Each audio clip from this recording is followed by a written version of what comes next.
Welcome back to Cowgirl Up, your mindset elevation podcast brought to you by Mental Game 101. I'm Lori Blickenstaff, and now that we understand how our mindset develops, we can move into taking some action. The first step in anything that we want to improve is to develop awareness.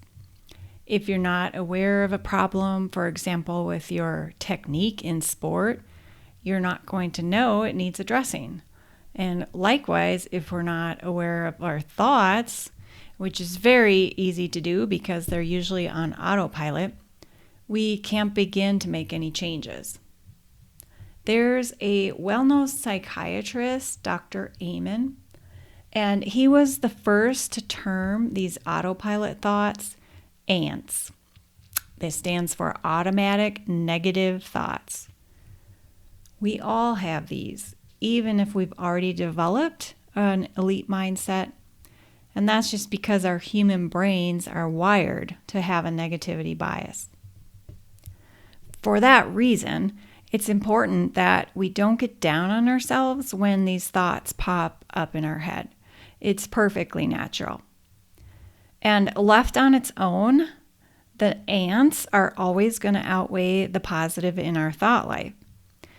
They say that the average person experiences roughly 12,000 to 60,000 thoughts per day.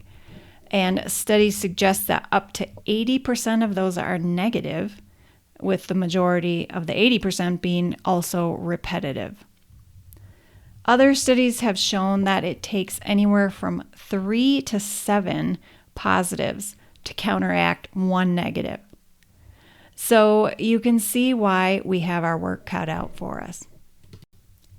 So, how do we develop our awareness? To help with that, I'm going to briefly review the 6 most common types of thoughts that we see in athletes. The first is always never thinking.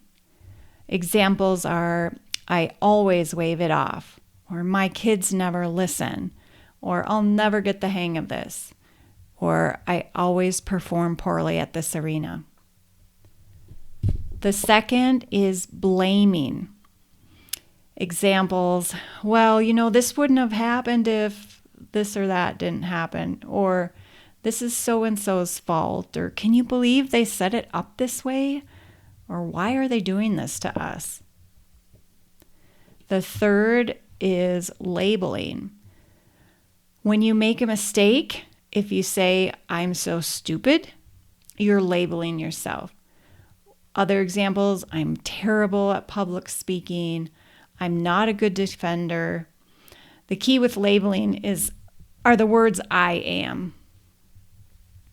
The fourth are the shoulds. Now, I refer to should as the S word. Why? Well, because the shoulds, the musts, the have-tos, they just put everything in a negative light and they make you feel guilty. I shouldn't have missed that shot. I have to win this. Then we have mind reading for the 5th. This is one I personally catch myself falling into often. My example, I'm thinking, she didn't respond to my text. She must be mad, right? Well, as we know, there could be a million reasons why she didn't respond to my text, but I'm making a prediction or trying to read somebody's mind. Then number 6, and this is very, very common, especially with perfectionist athletes.